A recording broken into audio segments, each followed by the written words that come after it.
पश्चिम Asia इस वक्त लगभग एक बारूद के ढेर पर है। ईरान और यूएस इजराइल के बीच जंग अब और ज्यादा खतरनाक मोड़ ले चुकी है। ईरान की तरफ से लगातार बैलिस्टिक मिसाइलों की बौछार हो रही है, जिनमें क्लस्टर वॉरहेड जैसे घातक हथियार भी शामिल हैं। इन हमलों का असर साफ तौर पर तेल अवीव और आसपास के इलाकों में दिख रहा है, जहां रिहायशी इमारतें और रेलवे स्टेशन तक निशाने पर आ गए। सिर्फ इजराइल ही नहीं बल्कि पूरे पश्चिम एशिया में इसका असर फैलता नजर आ रहा है। बेरूत में इजराइल की जवाबी एयर स्ट्राइक जारी है, तो बगदाद में अमेरिकी दूतावास तक ड्रोन हमले की चपेट में आ गया। वहीं दुबई के आसमान में भी मिसाइलों और ड्रोन की हलचल ने खतरे का संकेत दे दिया है। लगातार सायरन, आसमान में चमकती मिसाइलें, इंटरसेप्शन के धमाके और जमीन पर तबाही हो रही है। ये जंग अब सिर्फ दो देशों के बीच नहीं रही, बल्कि पूरे पश्चिम एशिया को अपनी चपेट में ले चुकी है।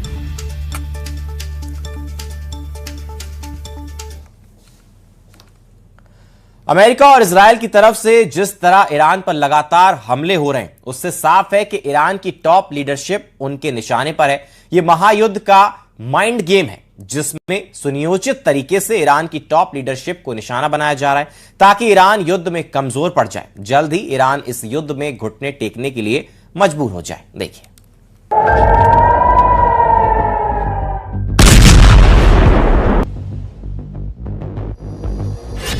महायुद्ध का माइंड गेम।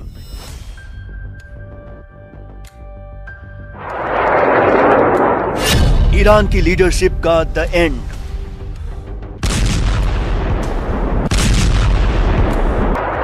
अमेरिका और इजराइल जिस तरह चुन चुनकर ईरान की टॉप लीडरशिप को निशाना बना रहे हैं, उससे साफ है कि ट्रंप और नेतन्याहू ने इस युद्ध को माइंड गेम से जीतने की रणनीति तैयार की है।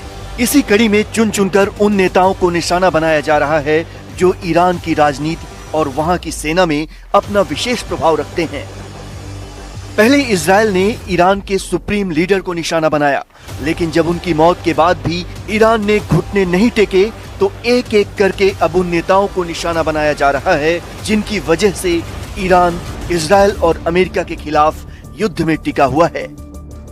अली लारिजानी भी ऐसे ही नेताओं में से एक थे, जिन्होंने अली खामनेई की मौत के बाद और नए नेता की नियुक्ति से पहले ईरान की सत्ता के संचालन में निर्णायक भूमिका निभाई और ये संकेत दिया था कि ईरान लंबे संघर्ष के लिए तैयार है। अपने मौत से पहले भी लारिजानी ईरान के 3 बड़े संकटों को एक साथ संभाल रहे थे। पहला, अमेरिका इजराइल के साथ जंग, जिस पर उन्होंने कहा था कि ईरान को लंबे संघर्ष के लिए तैयार रहना चाहिए। दूसरा, ईरान में हो रहे विरोध प्रदर्शन, जिसमें हजारों प्रदर्शनकारियों की मौत हुई। तीसरा, ईरान का न्यूक्लियर प्रोग्राम और अमेरिका के साथ रुकी हुई अप्रत्यक्ष बातचीत। इसीलिए लारिजानी की मौत से ईरान को गहरा झटका लगा है। अमेरिका और इजराइल ने एक तरफ अली लारिजानी पर हमला किया, तो वहीं दूसरी तरफ ईरान की बासिज फोर्स के चीफ गोलेम रेजा सोलेमानी को भी निशाना बनाया। Basij force revolutionary guard corps की एक संगठनात्मक सहायक संस्था है, जो ईरानी सरकार की सुरक्षा शाखाओं में से एक है और आंतरिक संकटों के प्रबंधन और विरोध प्रदर्शनों को दबाने और नियंत्रित करने में निर्णायक भूमिका निभाती है। इसके चीफ पर हमला करना ईरान को घरेलू मोर्चे पर कमजोर करने की रणनीति है। पहले भी ईरान के कई लीडर्स को एयर स्ट्राइक में निशाना बनाया गया, जिनमें IRGC प्रमुख Hossein Salami, air force chief Amir Ali Hajizadeh, intelligence chief Mohammad Kazemi, air defence force के चीफ दाऊद शेखियान, सुरक्षा परिषद के सेक्रेटरी अली शमकानी समेत कई बड़े चेहरे शामिल थे। मतलब इजराइल और अमेरिका के निशाने पर सिर्फ ईरान के ठिकाने नहीं, पूरी कमांड चेन है और ये सोची समझी रणनीति के तहत किया जा रहा है, ताकि उन सभी लोगों को खत्म कर दिया जाए जो इजराइल और अमेरिका के खिलाफ युद्ध में फैसले ले सकते हैं और उन्हें तगड़ा जवाब दे सकते हैं।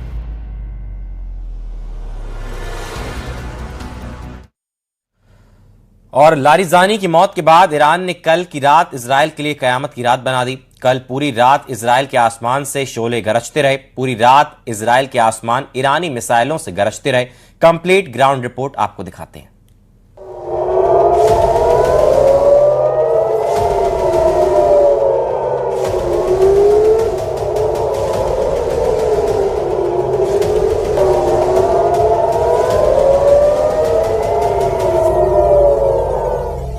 ईरान ने अली लारिजानी की मौत का बदला इजराइल पर रात भर क्लस्टर बम बरसा कर लिया।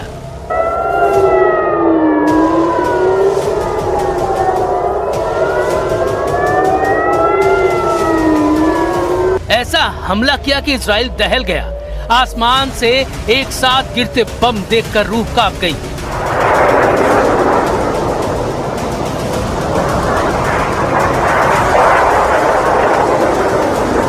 क्योंकि ये बम जहां गिरे वहां कुछ नहीं बचा। ईरान की ओर से दागे गए कुछ क्लस्टर बम न्यूज 18 इंडिया के कैमरे में भी कैद हुए।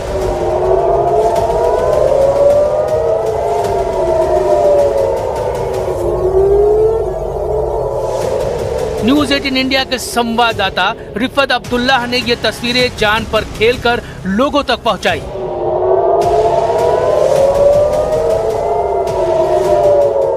तीन बार अटैक किया गया। बताया जा रहा है कि क्लस्टर बॉम्ब्स का इस्तेमाल किया जा रहा है। अभी मैं दिखाने की कोशिश करूंगा आपको। ये आप देखिए कि किस तरीके से क्लस्टर बॉम्ब का इस्तेमाल हो रहा है। ये देखिए, ऐसा लगता है कि मेरे सर के ऊपर से ही जा रहे हैं। ये देख सकते हैं आपकी एक बॉम्ब जो है वो जब गिरता है तो उसके बाद वो काफी सारा स्कैटर होता है, काफी छोटे छोटे बॉम्ब्स में वो तब्दील हो जाता है। और हम देख पा रहे हैं एक तो सीधे जा रहा है। ये मिसाइल देखिए। तो इधर ईरान ने अमेरिका और इजराइल के साथ जारी जंग में अपना एक और बड़ा लीडर गंवा दिया है। कल पहले अमेरिका और इजराइल की तरफ से दावा हुआ, लेकिन बाद में ईरान ने भी अपने top security ball Ali Larijani के मारे जाने की पुष्टि कर दी। साथ ही ईरान ने लारिजानी की मौत का बदला लेने की भी कसम खा ली है। ईरान के राष्ट्रपति मसूद पेजेश्कियान ने शोक संदेश में लारिजानी को एक कीमती और महान व्यक्ति बताया। तो उन्होंने कहा कि लारिजानी के इस्लामिक रिपब्लिक के दौर में कई अहम भूमिकाओं में काम किए।